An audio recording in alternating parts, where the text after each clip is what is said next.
হরে কৃষ্ণ। সনাতন মিডিয়া চ্যানেলে আপনাকে স্বাগতম।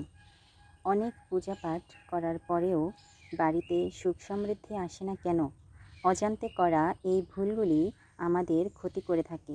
সেই কারণেই অনেক সময় দেখা যায় যে খুব পুজো পাঠ করে বা উপবাস রেখে পুজো অর্চনা করেও তার পুরোপুরি ফল পাওয়া যায় না।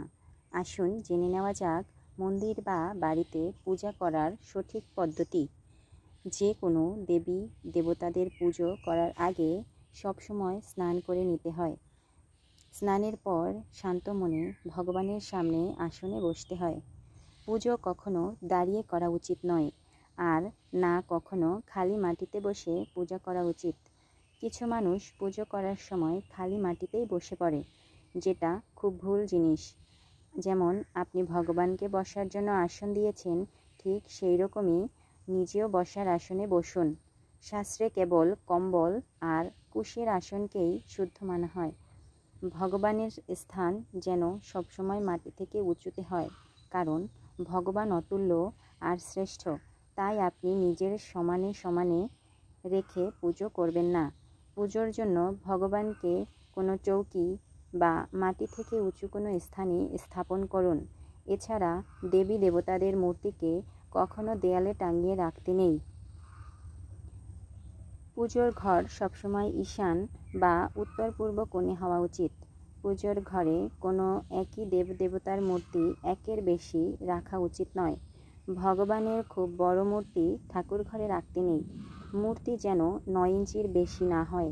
ঠাকুরের কোনো জিনিস যেমন শঙ্খ, ঘণ্টা, প্রদীপ, প্রসাদ কৌটো, শিবলিঙ্গ, ঠাকুরের বাসনকে কখনো খালি মাটিতে রাখতে নেই।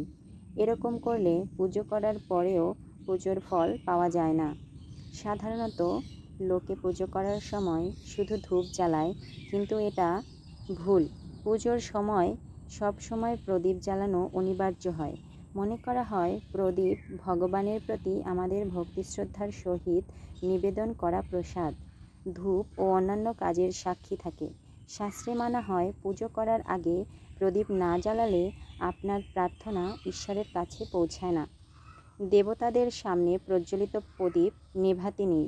ফু দিয়ে প্রদীপ বা ধূপের আগুন নেভাতে নেই। পুজো করার সময় গুরুদেব, জ্যেষ্ঠ ব্যক্তি যেখানে উপস্থিত থাকে তাদের প্রণাম করে বাকি পুজো শেষ করা উচিত। গলে যাওয়া ঘি ও পাতলা চন্দন দেবতাদের লাগানো উচিত নয়। শাস্ত্রে বলা হয় সূর্যাস্তের পর রাতের সময় মন্দির বা বাড়িতে যদি আপনি পুজো করে থাকেন, তাহলে ঘণ্টা বা শঙ্খ বাজাতে নেই, কারণ মনে করা হয় সূর্যাস্তের পরে দেবী দেবতারা বিশ্রাম নিতে শয়নে চলে যান। তাই এই অবস্থায় তাদের জাগানো ঠিক নয়। বাড়িতে বা মন্দিরে পুজো করার পর নিজের ভুলের জন্য ঈশ্বরের কাছে প্রার্থনা করতে হয়। এতে ঈশ্বর আমাদের জেনে বা অজান্তে করা ভুলের জন্য ক্ষমা করে আশীর্বাদ প্রার্থনা করেন। মন্দির বা পুজোর ঘরে কখনো বস্ত্রহীন মূর্তি রাখবেন না। দেবী দেবতাদের মূর্তিতে বস্ত্রের ব্যবহার করবেন। সূর্য, গণেশ, দুর্গা, বিষ্ণু ও শিব এনাদের পঞ্চদেবতা বলা হয়।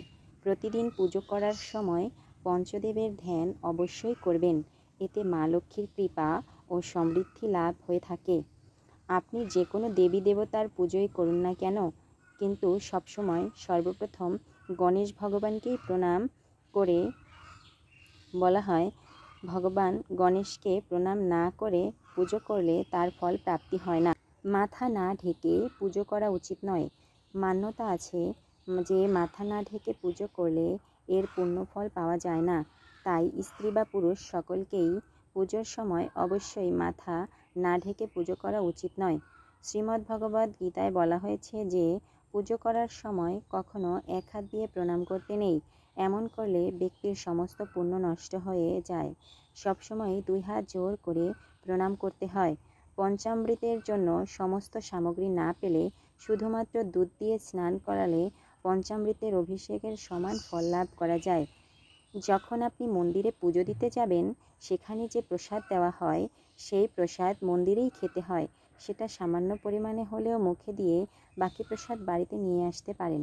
এটা ঈশ্বরের প্রতি আপনার শ্রদ্ধার প্রতীক। মন্দিরে গেলে অবশ্যই একবার ঘণ্টা বাজাবেন। মনে করা হয় ঘণ্টা বাজালে আপনার প্রার্থনা ঈশ্বরের কাছে পৌঁছায়। বাড়িতে পুজো করার পরে শঙ্খ ঘণ্টা বাজানো গুরুত্বপূর্ণ মনে করা হয়। এতে ঘরে পজিটিভ এনার্জি প্রবেশ করে। আপনি যদি কোনো বিশেষ কারণে কোনো পুজোর আয়োজন করতে চান, পুজোর যদি কোনো সংকল্প করে থাকেন, সেটা পূর্ণ করতে বেশি দেরি করতে নেই। যদি আপনি কোনো কাউকে কিছু দান করার সংকল্প নিয়ে থাকেন, তাহলে সেটা যত তাড়াতাড়ি সম্ভব পূরণ করে দিতে হয়। সংকল্পকে পূরণ করতে দেরি করলে পুজোর অনুষ্ঠানের পূর্ণ ফল লাভ হয় না। কোনো প্লাস্টিক, লোহা বা অ্যালুমিনিয়ামের পাত্রে ও চর্মের পাত্রে গঙ্গাজল অপবিত্র হয়ে যায়। গঙ্গাজল সবসময় তামার পাত্রে রাখা শুভ। পুজো করতে মন্দিরে গেলে সবসময় বাড়ি থেকে ঘটিতে করে জল নিয়ে যেতে হয়। মন্দিরে রাখা কোনো জল দিয়ে ঈশ্বরকে জলাভিষেক করতে নেই। মন্দির থেকে বাড়ি আসার সময় খেয়াল রাখবেন ঘটি যেন পুরোপুরি খালি না থাকে। ঠাকুরের আসনে দু কোণায় দুটি প্রদীপ জ্বালাতে হয়। একটি জ্বালাতে হয় পূর্ব দিকে মুখ করে, অন্যটি উত্তর দিকে মুখ করে। পুজোর সময় উত্তর বা পূর্ব দিকে মুখ করে বসে দেবদেবীর আরাধনা করতে পারেন। প্রতিদিনের পুজোর সাফল্য লাভের জন্য অবশ্যই দক্ষিণা দিন। প্রতিদিন সকালে এবং বিকালে ঠাকুরের ঘরে প্রদীপ জ্বালাবেন। এমনটা করলে আলোকিত হয়ে উঠবে দেবালয়। আর খেয়াল রাখবেন প্রতিদিন প্রদীপের সলতে বদলাতে ভুলবেন না, কারণ সলতে কোনো দিক কালো হয়ে গেলে সেই প্রদীপ জ্বালানো উচিত নয়। নোংরা কাপড়, ইঁদুরের কাটা কাপড় পরে দুর্গন্ধযুক্ত মুখ দিয়ে জপ করতে নেই। মূর্তির স্নানের সময় মূর্তিকে বৃদ্ধাঙ্গুল দিয়ে ঘষতে নেই। দক্ষিণ দিকে মুখ করে প্রদীপ রাখা উচিত নয়। দেবদেবীর বাম দিকে প্রদীপ রাখা উচিত। প্রদীপ দিয়ে প্রদীপ বা ধূপকাঠি জ্বালাতে তা দারিদ্র্যের কারণ হয়ে দাঁড়ায়। শাস্ত্রমতে নিত্য পুজো করার সময় যদি নিয়মিত গায়ত্রী মন্ত্র জপ করা যায়, তাহলে দারুণ উপকার পাওয়া যায়। বন্ধুরা, ভালো লাগলে প্লিজ লাইক, শেয়ার, সাবস্ক্রাইব করতে ভুলবেন না। ধন্যবাদ।